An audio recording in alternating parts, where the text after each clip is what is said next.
All right, 6 o'clock, we'll call the meeting to order. All members are present, including our student representative. So we'll move on that.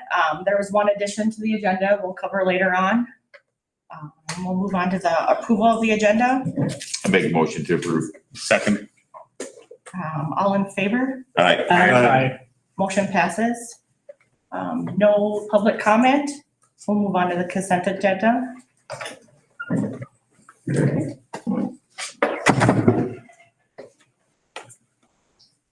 Cheryl, do you want to start with bills?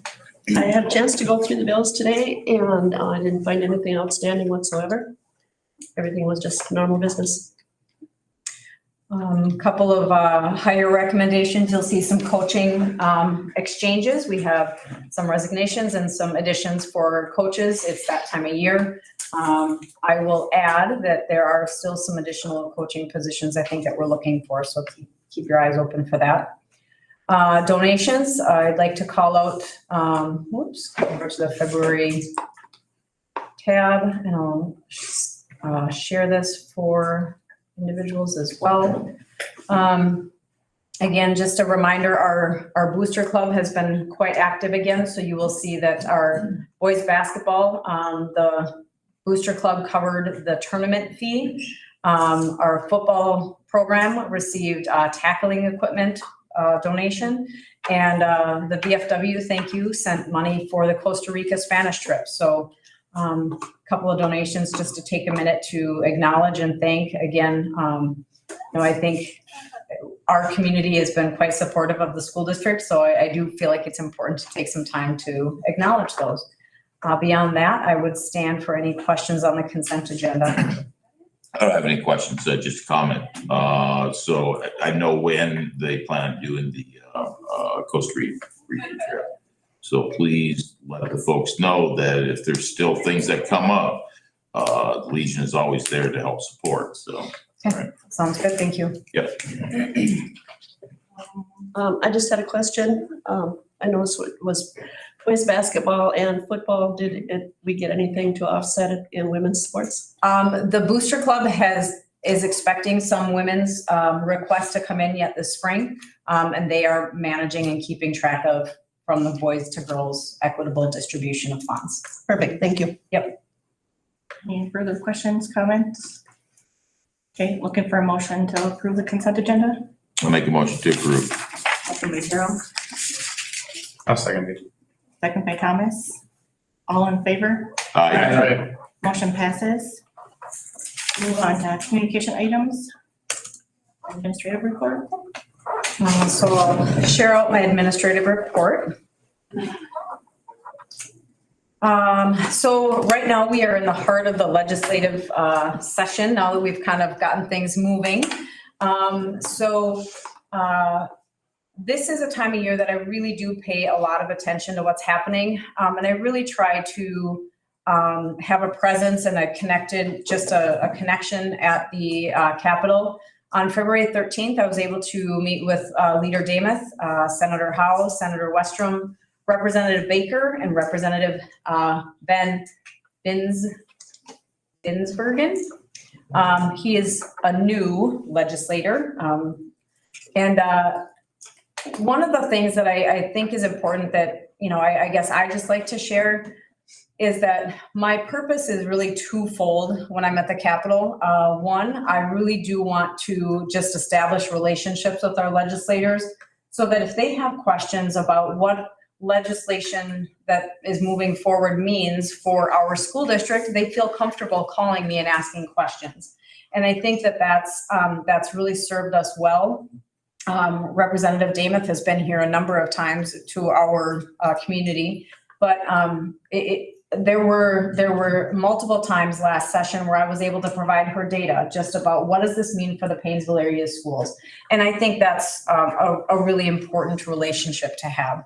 And the other thing is that I think is really important is just for us to tell our story. And when I have an opportunity to speak to what things are like here in Paynesville, I think it again gives them just a perspective to keep in the back of their minds as they're hearing legislative whether it's mandates or actions or funding. So that's really what I try to do when I'm at the Capitol. I do have Thomas and I are going to be at the Capitol on March 10th. And then I have an opportunity to go again on March 26th. Really, when I can go multiple times, what I try to do is again, I watch the legislation, the bills that are moving through, and then be able to bring either, hey, this is something that's in this bill that's really concerning, and I think that this would be something that you could offer as a suggestion. I feel like being part of a problem-solving mechanism is better than just saying, this is awful, don't do anything, you know? So that's part of why I go back multiple times, because it really does allow me to be part of a conversation, not just you show up and have a presence one day and then go away, right? Also in regards to legislature, the budget forecast is scheduled to come out on March 6th. Just as a reminder, from a funding perspective, the legislature guaranteed a floor of 2% and a ceiling of 3% based on an inflation index. So what I'm hearing kind of floating around right now is about 2.75 as an inkling. We'll see if that's where it comes out.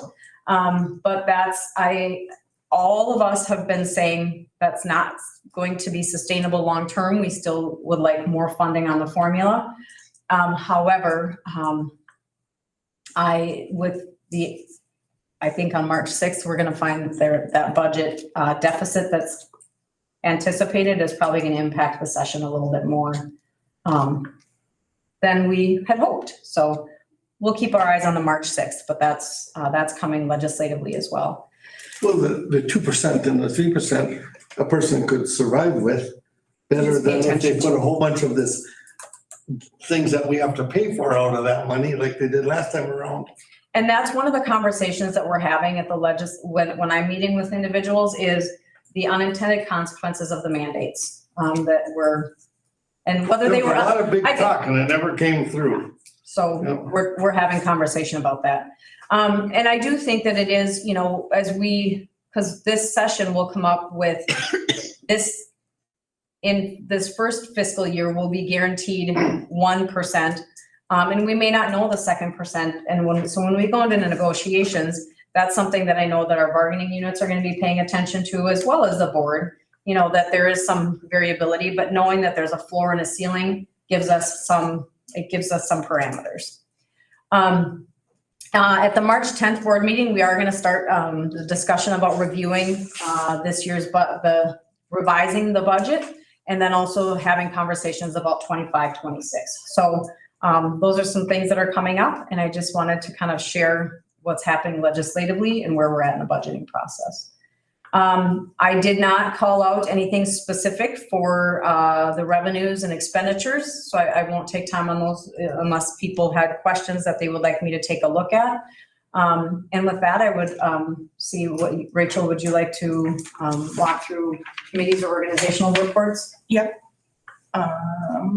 Any reports? Staff? Reports back. Yeah, we had our business meeting in December, in February. Weren't we just there? Oh, yeah, it was staff, sorry. I thought you said sad. I'm like, Staff. I'm like, sad? I'm like, Thomas, I swear we drove down together. No, yeah, we did. I think just a lot of what you shared in a lot of conversation that the staff meeting was leading up to our day at the Capitol. And understanding, I think all the districts that were there having the conversation, understanding, don't just show up and talk, but show up with data. As you said, I mean, it's important that you have physical information and numbers and things that you can share in order to allow the legislature to, know when they make these mandates on us and there's no financial compensation to cover some of those mandates, it's how that affects our district. So that was a lot of that conversation. West Central Ed? have not had meetings. We have one coming up in, Okay. March. Mhm. It's on that, the And next I meeting. think the only other one was the facilities. And we'll address a little bit of the facilities coming up here, Yep. so. Okay. We did have our first, the combined committee meeting. It's we called it the safety committee meeting. Good. We didn't have that, and we were a little confused on what all that's supposed to entail, and if you need extra people there. Evidently, there have been community members on the. Oh. Amanda might know what's necessary for that committee. It's been years since I'd have to look back on who we had there, but I thought when we looked it up at one point, it was all just staff. Okay. Okay, but I know that they were going to ask you about that. And we set up the next 3 meetings. But it was pretty, what do we do? What are we here for? And we discussed a couple of things that Ken was able to address. The smell at the elementary school, evidently so far it's under control, but whatever it was, they addressed it and took care of it. They were looking back to some rooms were hot, some rooms were cold, and they're waiting to see how everything pans out and Sure. working out controls. That was pretty much it. Good discussion though. Plans for the future meetings. And just, like I say, a little bit of confusion about what it's supposed to be since it was all combined into a new committee. So just as a little bit of history, because when the district participated in the health insurance provided by Blue Cross Blue Shield, there was a wellness committee that had to meet in order to expend the funds that were associated with that program. So that was one committee of people. Health and safety, we have to have a committee of a place for staff to share their concerns about our buildings, our sites. So it really made sense to kind of try to bring some of that together. As much sense as it can make, right? To have health and safety and wellness at the same, but so that was it. Thank you for being there and being present in that, because and we'll just It was continue. good discussion. We had several teachers there and it was a very good discussion and everybody was real open and very, very good meeting. All right. Anything else? All right, move on to the student representative report. All right, I'll pull up. I'll let you get that up first. Okay, all right. For NHS, they're still fundraising for the early childhood playground project, and they're working on hosting the middle school spelling bee. Student council, which we do have a poster of this down below, is we're starting the food drive. It's March 10th through the 21st. And for every 5 food items or $5 donated, you will get to put in a raffle. And the prizes, which if you scroll down, there's a bunch of different prizes for it. Because we need kids to donate, because I'm going to say it's been sad what we've been getting. Because everyone will just be like, oh, I'll put it off until the end. And then they'll be like, oh, oops, I missed it. So we're trying to figure out ways to try and get more kids to bring money in, because the food shelf would rather take money because then they can get more from what we can get. So they would prefer money, but food is nice. Okay. But yeah, we decided this year we're going to do a raffle to try and get the kids doing it. Okay. Sad is continuing to volunteer at the elementary school, just doing stuff. I don't really know. I didn't get time, so I just kind of asked Maggie about that one. That's okay. Okay. Generally, the students that go over to the elementary school for SAD will help in different classrooms doing projects. They could be during the I Love to Read month, they might be reading, they might be helping with just different classroom activities. So it kind of depends on what the teachers need at that time. And I was I didn't get to actually talk to the person who does it. I just was Maggie, what is SAD doing? Sounds good. For FFA, we had National FFA Weekend. We had the cows out with Minnesota agriculture facts on them. They were little cows we hid across the school. They were quite cute. No one turned them in because no one wanted the candy, which personally I wouldn't either, because the cows are a lot cuter. And also for FFA week, we made these corns out of like a plastic bag with like goldfish and green paper. I don't remember what it was made out of. And we did spring tour. And we got to go to local agricultural and industry. I forgot to pronounce that word. Careers. Members were impressed by what's happening like right here in town, and they had no idea where these products came from. Like for football, when they have like the teeth thing. Yep, they're made here in town. Didn't know that. I learned that. The nursing home, we got to play with the animals, we got to play bingo. It was a success. Teaching to the elderly about the animals and just everything. There were 3 dogs, 2 cats that were there. We have done well at our contests for all the most part. And we have a lot more coming up. And on Friday, we'll be hosting 3 of our region contests. And we'll have about 80 kids here from other schools. And we kind of forgot about the plot, and we're trying to learn how to use the new irrigation system. Kind of like forgot to get that started up. Oops.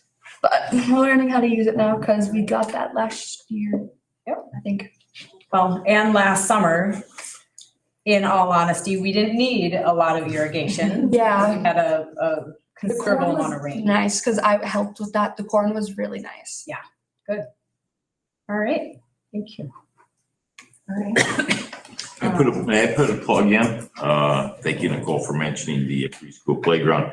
So just real quick, there is the community build, working with Chris O'Brien on the project. Again, coordinated some things with her and some of the other boards that I'm on.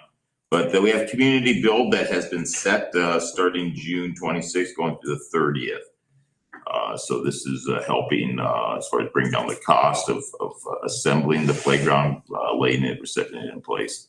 And so for those that are available, that would be fabulous to show up. There is something for everybody that shows up. And the way Chris has kind of laid things out as far as helping with food, actually helping with the building. The plan is that by July 4th, the playground should be ready to go. And so it'll be ready kind of during the summertime for the smaller children. And then, of course, be ready for the 25-26 school year for the preschool kids. So please come out and support that if you're available. Cheryl, they set a date for assembling that? Yeah, so June 26th to the 30th is when they're going to set it. So the equipment has been ordered and it'll be delivered, and so that's when we're going to start. Okay. Well, I can ask. That's a ways away up. Okay. Yes. I haven't heard anything about a starting date, so okay. I can ask Chris to provide, at the March update, Yeah. I can ask her to provide a little bit more information about the community build. That'd be fabulous. Thanks.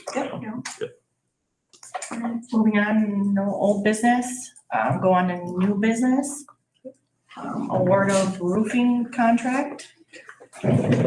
So I will, I'm gonna quickly pull up the letter, and then I'll ask, board members who are on the facilities committee, if there's anything you'd like to share, or would you like me to walk through that? What would be your preference? Just walk through it. Okay.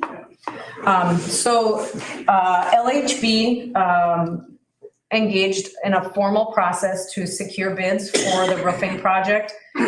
So as I scroll down, you're gonna see, you're gonna see that there were, I will make this a little bit bigger. There were multiple bids that were received. So there was 1, 2, 3, there were 5 formal bids. And there were alternates for different types of roofing. We talked about black roof, we talked about white roof, we talked about a whole host of different things. And ultimately, so then on Thursday, the 20th, the 3 board members that are on the facilities committee, and all of the bidders were here, and LHB walked us through the process. The recommendation is to move forward with the low bidder. The low bidder was roof one, and you'll see the recommendation to engage with the base amount of $336,200 and accepting alternate 3A, which is the black EPDM, which is a very similar roof to what we have on the majority of our, many of our spaces. So there would be a total contract sum of $361,800. Any questions or comments from board members? I can just put a little comment. While we were definitely interested in the white roof, we just thought there's too much risk going with that due to the extended snow load and with the can of worms that would open when it comes to the structural integrity of the building. I was a total white roof person, totally. Because the whole issue is when they pull away from the wall. That was always the start to the end of a roof. But with Kenny Engineering and the architect getting together and looking at the black roof where it might melt and stuff up there, makes sense. And the building wasn't set for that. And I was up on a white roof with Bob Hewitt back in Bob's day. I'm looking at it, was up at the hospital. But they didn't have, the roof kind of went over. It didn't have this 2 feet or 3 feet up on the sides, kind of a different deal. And engineered for a roof like that. Looked like it was engineered for a steel or a white roof. I think there's a lot of merit to that. And lately we don't have a snow load, but it only takes once. And the worst would happen is if the material stretches, like if we get a sag and it stretches, you could be forever trying to figure out where the leak's coming from a stress crack. Because it's not obvious, it'd be a mess. So I'm totally converted away from that. But next building we build, if we build one, should we work on a white roof when we get it up there. You bet. All right, any further comments, questions? I was kind of impressed with the range of prices. I really didn't expect that. But our two low bidders were vetted and appear to be competent. And they're saying it's a 25-year roof. Is that where they're still at? Yep. Well, and where we have roofs, I don't know what, I think we get 27, 28 years out of them, sometimes more. Depending upon if they pull away from the wall or not. It's 92, No, it's over 30. yeah. All right, no further comment, look for a motion to approve. Make a motion. Second. Approve. Second by Gerald, all in favor? Aye. Motion passes. Move on, lane changes. Hang on just 1 second and let Amanda get her.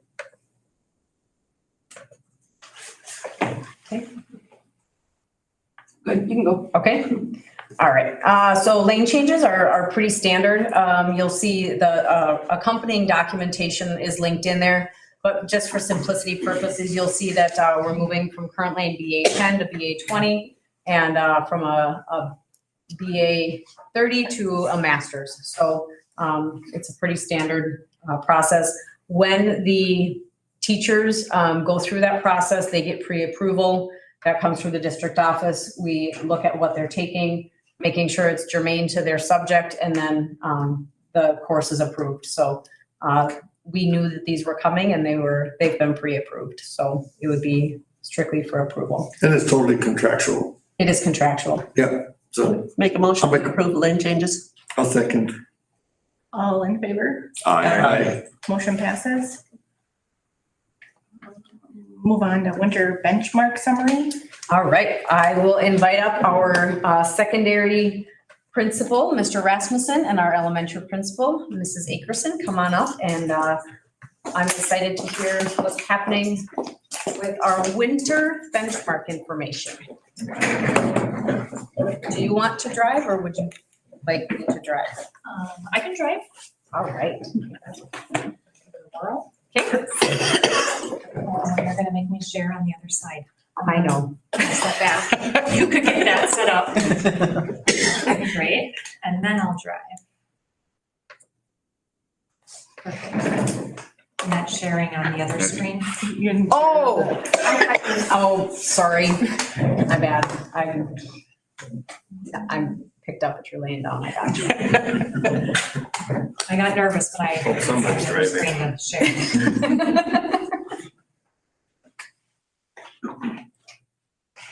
All right.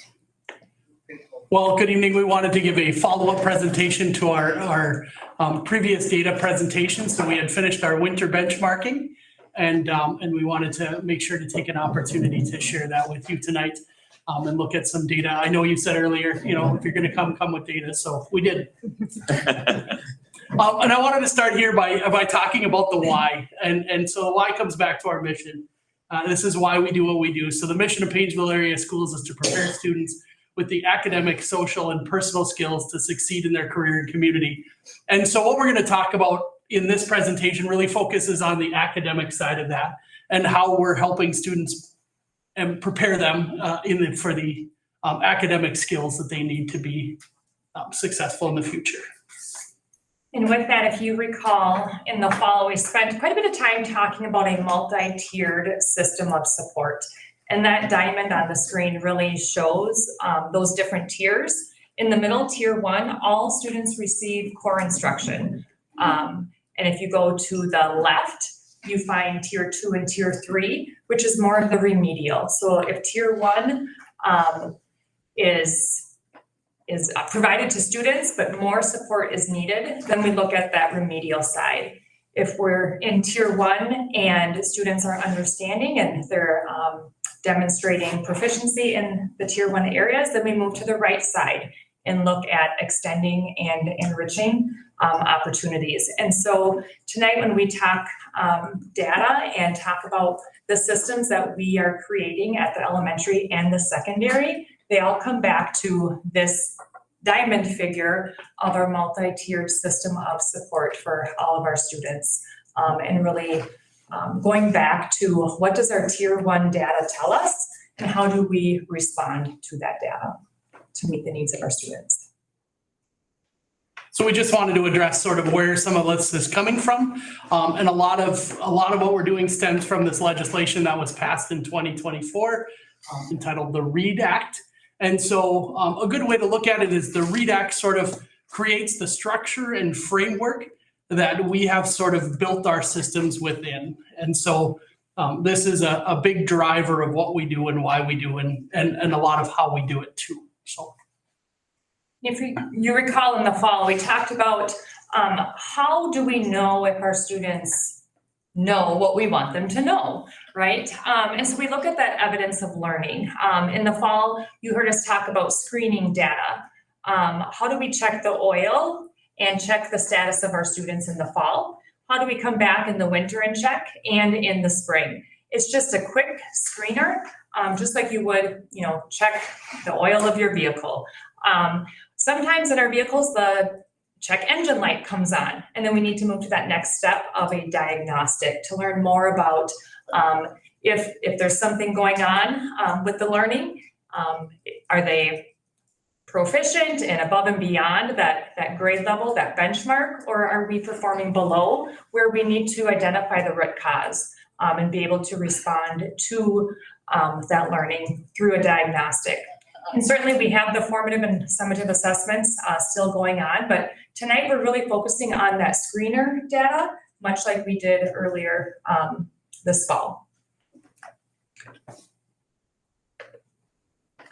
So I just wanted to provide a big snapshot of sort of where we have been over the years.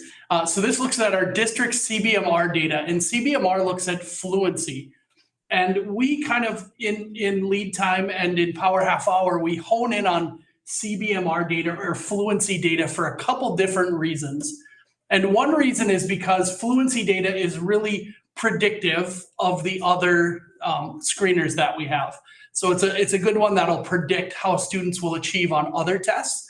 And so it's a great one to look at overall. And the other reason is because this is the one that the READ Act primarily focuses on. And so we have chosen to focus on it as well. And so if you look at this graph here, this looks at our winter benchmarking data throughout the years. So on the bottom left, you'll see our 2020 data sitting at 51%? Yep. 51%. And you can see as we move across to our our current winter benchmarking data, we are at 66%. So we have, as you can see, we're moving up and to the right on our district CBMR data.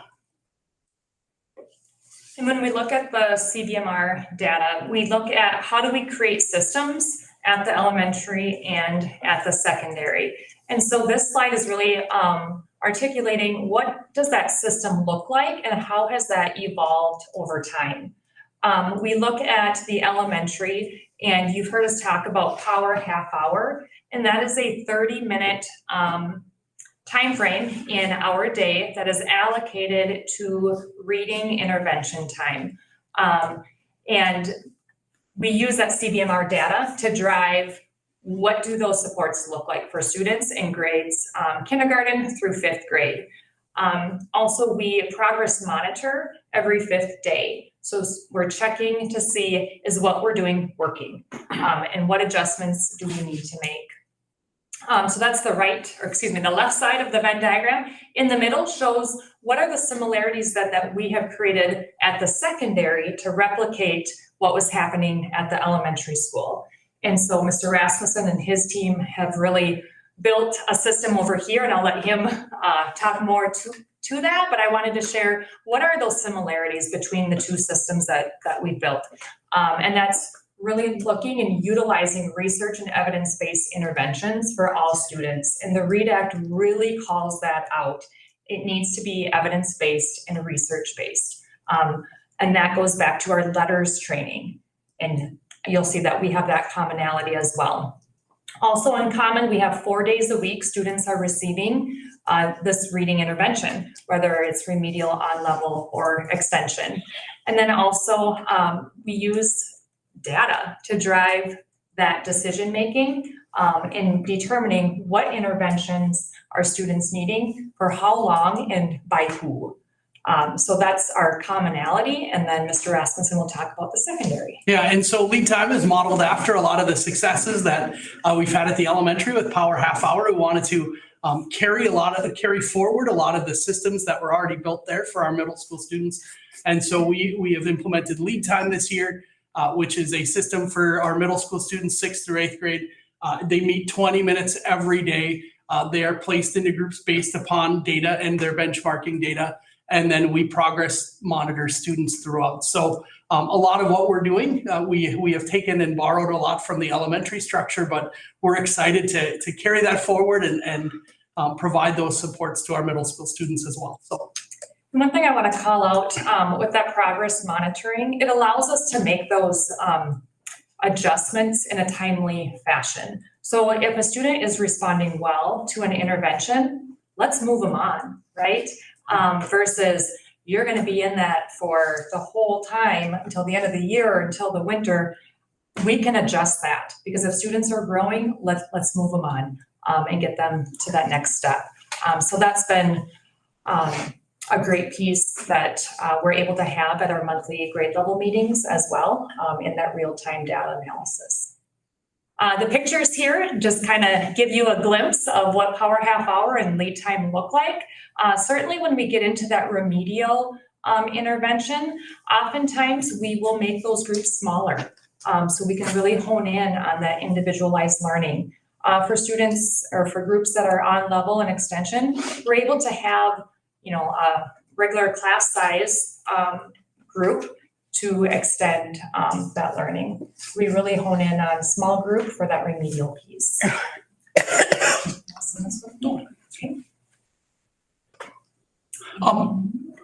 One of the ways that we're involving families in this is by coming up with our personalized learning plans. Now, this is something that is also legislated in the READ Act, but it's not slotted to take effect for a couple of years, and we wanted to get this up and get this moving right away because we believe that this is good data for parents to have in their hands. So these personalized learning plans, the first one went out in the fall, and the next one will go out here right around conference time.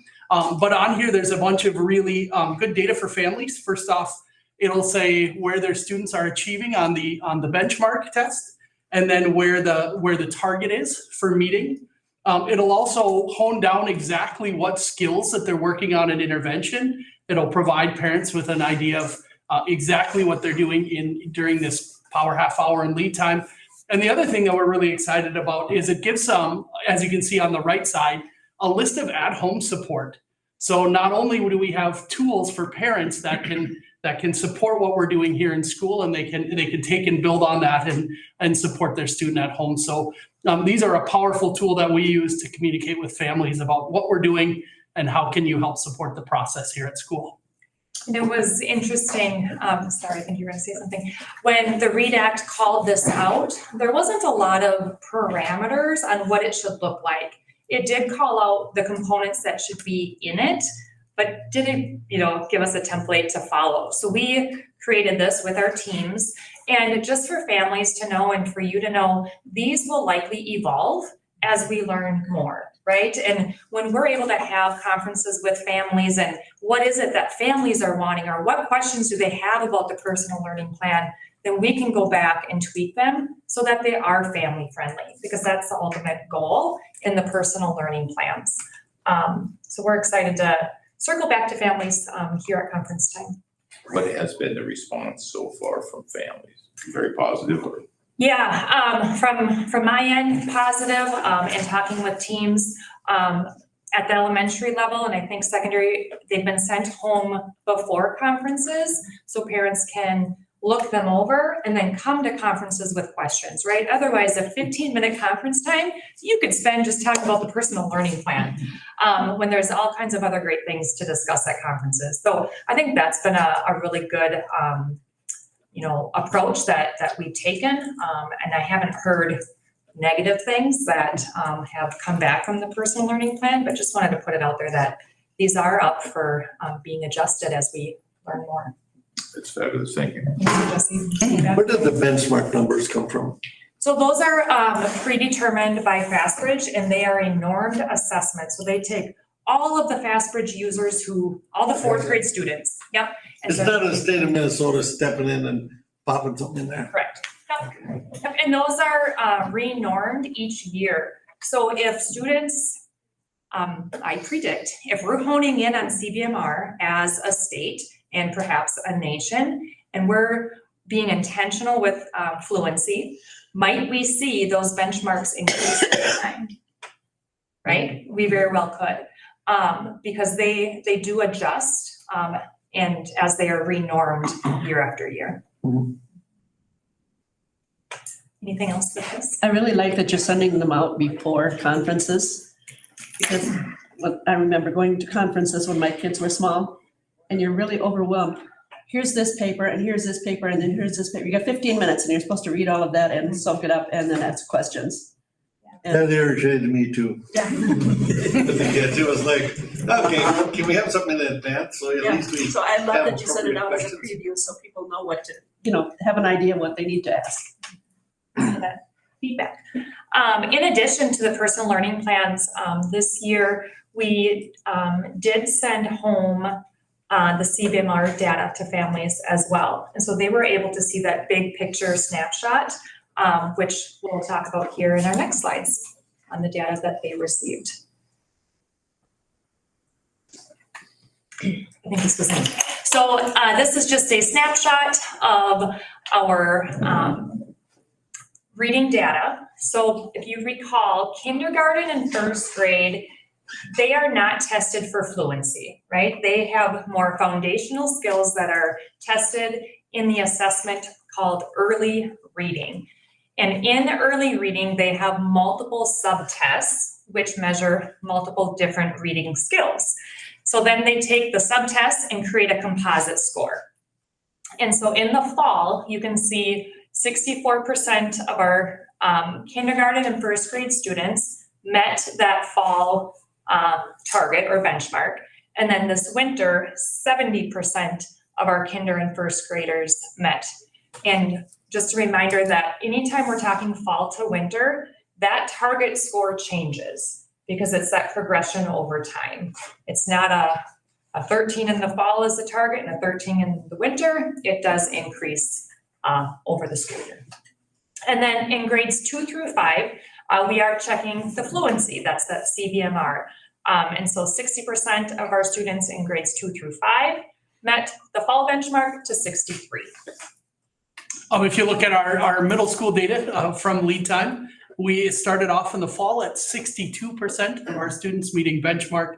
And in the winter, we have moved to 71% of our students are meeting benchmark. So really, really proud of our middle school staff and our middle school students who have worked incredibly hard at setting goals and really reaching and achieving great things. So we're really proud of where we've come. Before we move away from this, I do have a question about the kindergarten information. So that rereading, do we know where these students are coming from? Because I'm really, really impressed. And the reason I'm asking that is it the students, these kindergarten students that are coming in from our preschool program here in Paynesville that are scoring high? I guess, and maybe it's something if you haven't even had a chance to even start taking a look at, as far as how these students are doing, where did they come in from? Was it a homeschool type place? Was it really from our preschool, the programs that we have set in place in our preschool that is putting us at the data we have here? Because I'm really impressed with that. Yeah, I can speak to more than half of our kindergarten students come from our preschool programming. Oh, fabulous. I'm not gonna call out an exact percentage, but I feel comfortable stating more than half of our kindergarten comes from our preschool. Fabulous. One thing I'll add too is that there has been a more concerted effort and just a cognitive discussion about ensuring that what's happening in preschool, there's some language overlap and there's some expectation and similarity so that the students that do come out of the preschool are seeing some of the similar language, they're seeing some of the similar skill sets. So there's integration between the preschool and so pre-K and K. Yeah. That's been happening over the last few years as well. Well, that's fabulous. Good. And I think we are really fortunate to have certified staff teaching our preschool level who are also part of our letters training. So we're really getting that foundational piece as well, which is huge. Yeah. So. Well, that shows it. So very good. So when you take the fall, when they come off of summer, and then we go to a fall assessment. Lots of kids aren't in mode in the summertime. But by the time we get to fall and we go to the next assessment, kids are in mode. What percentage is that just naturally going to be there because they're in the mode? Is that a 1% change or 2% change? That could be natural because they're coming off of summer for the first one. Now they're going from school to school. Now we're going to have spring. That could be different. And the curiosity I have is that the percentages may be a little bit different in the spring, may not look so glorious, except we're still improving. Mm-hmm. Are you following me? Yeah, and I think I'd have to go back to our fall slides when we looked historically at the fall, winter, spring, fall, winter, spring. Mm-hmm. I don't have a percentage, but there is a term out there called summer slide that does naturally happen I because think the you mold brought is that up there. before. That's what I was curious about. Yeah. And so I think for a true analysis, it'll be the next report. Will give you a good feel of what took place during the whole year. I think this thing is fantastic. So do I. I am totally impressed. Yep. So that's kind of big picture. Next slide, I gotta click my right buttons here. So next slide is the drill down of each grade level. And so again, when looking at kindergarten and first grade, it's that early reading, multiple skills that are being measured fall to winter, different skills fall to winter. So it's not even, like a true apple to apple from fall to winter. Because come winter, let's say letter names, I'm not an expert, there are other people that could call this out, but let's say letter names, right, is measured in the fall. It may not be measured in the winter. A different subtest has to get in that spot because FastBridge will say they should have letter names by now, right? So that's what I mean when we talk about different subtests that are being measured in each screening period. But kindergarten, again, fall to winter, 72% to 72% meeting that proficiency. Grade 1, 58% to 69%. And again, they too have different subtests from fall to winter. And when you say these subtests, I think one builds on the next one. It's all foundational in a sense. They're all foundational Okay. skills. Are they connected to some degree? Yes. Like, Okay. for example, letter names, letter sounds, onset sounds. So what does the word start with? What sound? And then there's like another one. Okay. But are they connected? Yes. And so that's where we can look at these subtests. And if a student is high on letter sounds, they can hear that the word boy starts with b, but they can't identify the letter B and call that a B, right? And so that's where we can look at those subtests and say, this is where we need to hone in on that tier 2 instruction, that intervention. Again, I'm really impressed with that. That there isn't a drop. There's building on that, knowing that you're not taking the same test over. Right. You're stepping forward, doing the next thing. That is very impressive. And then we get into our fluency. So as I mentioned, grades 2, 3, 4, 5, that's when we start measuring fluency. Are students reading accurately and quickly? So we've got the foundational in K1. Now we're checking fluency, which has a great indicator on our comprehension. And so grade 2, you can see 44 to 48%. Grade 3, 65 to 66%. Grade 4, 56 to 62. And grade 5, 76 to 77, meeting that new winter benchmark.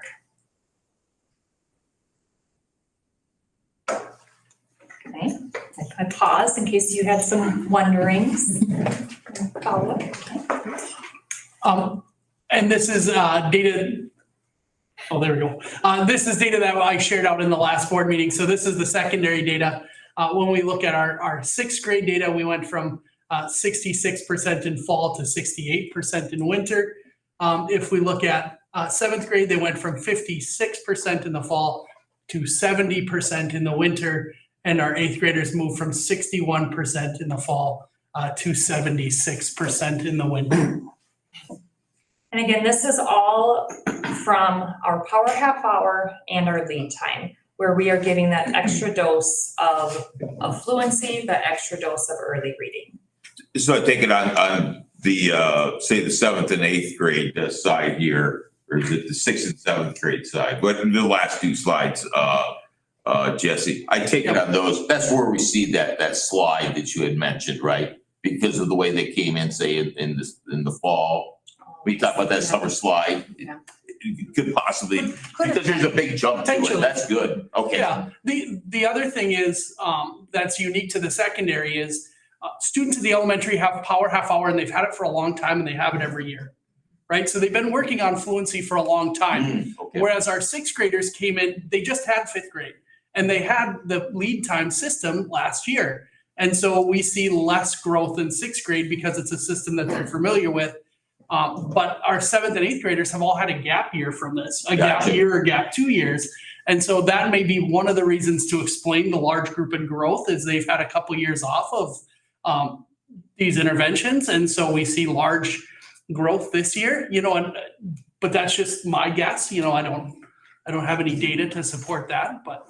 So what you're kind of saying is we're starting with the kindergarten and we're introducing stuff through these. So it's not really a marbles to marbles comparison. Right. So, but when we get 1st through 5th, we still have some of that going on.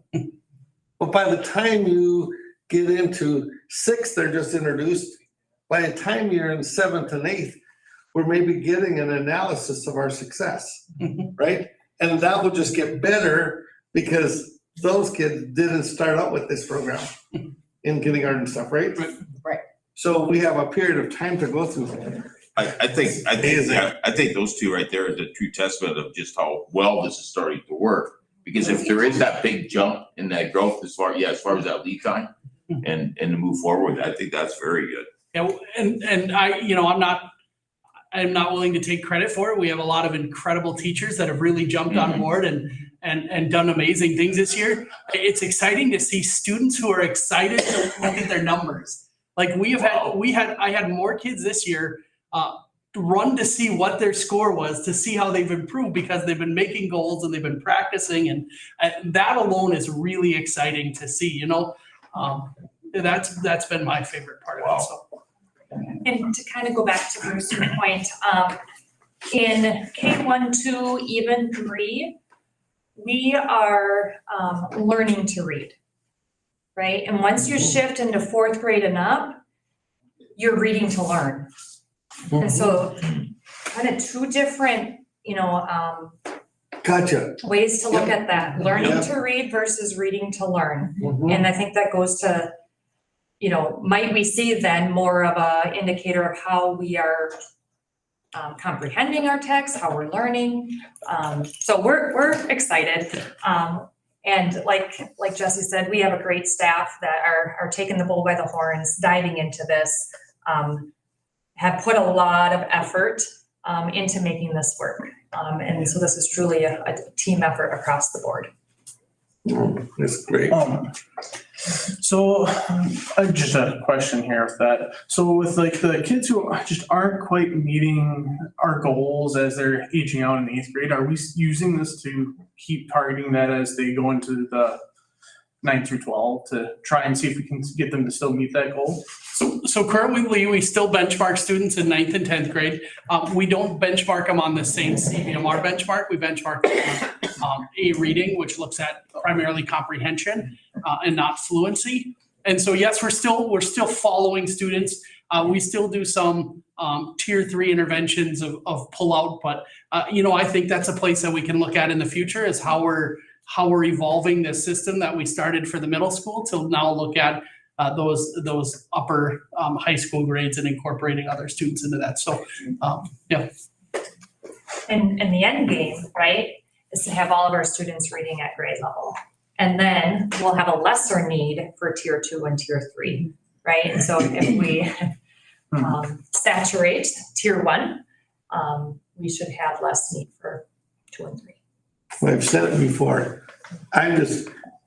I kind of really didn't want to run again for this thing. But I've told people that it is so much fun right now, because I feel as a board member that we as the board are able to zero in with your data on what we're supposed to be here for. Are we supposed to be here for just putting roofs on and all of that kind of stuff? Or are we supposed to be there for those kids to get them set for their careers? That's our number one most important goal altogether. And we are zeroing in on it, and we're kind of like involved. I think it's wonderful, and you have data to support. I just think this is fantastic. And our next piece here talks about, that continuous improvement. And when you see our data, we have made some really great strides and some forward momentum, but we're not ready to stop at 76. Right? We're not comfortable with 76%. We're not gonna just press, cruise control, and we still have 25% that we need to get moving and grooving, right? And so I don't want to steal all of Jesse's slide here, but we just really wanted to talk to the fact that this is not the end of the story, right? Like this is, we are working at systems change and designing systems that better our students. And so that is something that both Cassie and I feel very strongly about, is improving school systems as we move into the future. And we're excited to look at where we go from here and how we expand on the great things that we're doing, and what do we do going forward to better the success of our students. So. And when we talk system change, I personally like some quick wins, right? Because then I feel like we're making some progress and some headway. But we both know system change can take time. And so I commend the secondary for making some quick wins this year by adjusting, master schedule, the time that you allocated for lead time and building that up. And we saw quick win success, right? And so now as we look at more the long term and what things we can put in place to have that continuous improvement, and go back to our multi-tiered system of support, what does that look like, right? And what things can we adjust along the way? So what grade here started at kindergarten? the third With Power graders Half started Hour? with the program? How many years has Or Power the Half second Hour? graders started with the program? We'd have to look, we'd have to look back at when it actually Just started. curious, Yeah, because I think it's. one day, the long kindergartners time. are gonna grow right through the system, or the people that started have grown all the way through this, which means that our data analysis may look a little different at that point, but Well, Bruce, what you're asking though, Power Half Hour has changed over the years. So we started with Power Half Hour a long time ago, but it looked different back then. but it was We didn't have it- similar. We didn't have it so tuned into just reading at that time. It might, when I started with Power Half Hour, I had the high group and we were doing plays in my room. We weren't doing just reading. So it was different. Mhm. I had to look So, at but Connie's. in your analysis, wouldn't you think that the 7th and 8th graders right now are, with all of that going on, are pretty familiar with the system? So our data analysis today, percentage increases and stuff are probably extremely accurate? Would you say that's true? I would say it's true. That was our And curious about. I do think that they've had the time off from their reading instruction the last 2 years, and so now they're getting it again, and it's like it's coming back and they're taking off with it. Thank you. I'm only one board member, but I just want to say thank you. Cassie, your team, your staff, Connie, thank you. Jesse, your team and your staff, and Janelle, thanks for supporting this also. This is fabulous. I like to see this. You're doing a fabulous job. Thank you. Connie, really appreciate it. This is fun. It's gonna make my next 4 years go a lot faster. We're supposed to do it. So the challenge for you is to really make this fun. And Bruce will do another 4 years. Challenge accepted. Yeah. Well, we just wanted to touch back on our mission statement and we're excited for where we're going and we're excited for the great things that Paynesville students can do. So, Thank you. yeah, thank you for your time. Thank you. Thank you. I'll take that. Yes, thank you.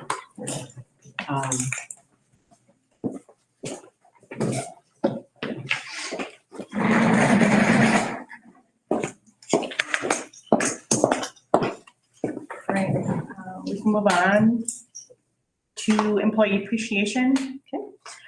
So the month of February has multiple employee appreciation opportunities. So February 3rd through the 7th was our National School Counseling Week. So Jackie Campbell is our secondary school counselor. We do have 2 social workers, but I think they get recognized on a different day, but we'll still circle them in and just say thank you. But again, our guidance counselor has a really complex role, from everything from schedules to scholarships to testing to, there's just a lot of hats that she wears. And so I want to say thank you. And then also recognizing our Paynesville Motor and Transfer. So this is School Bus Appreciation Week. So let me pass this because I think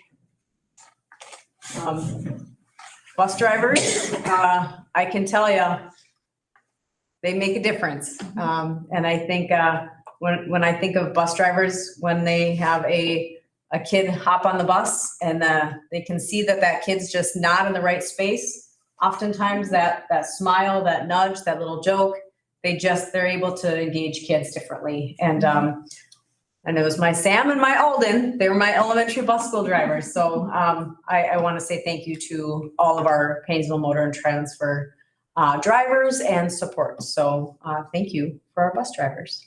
So.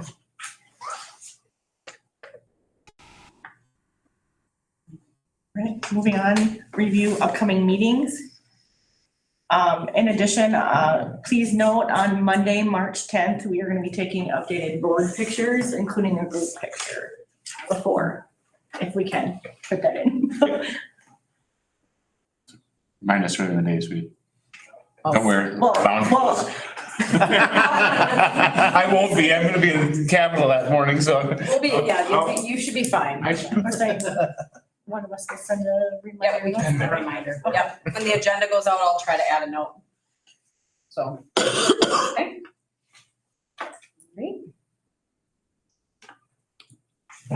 All right. Anything else? Make a motion to adjourn? A second. Second by Gerald. All in favor? Aye. We are adjourned.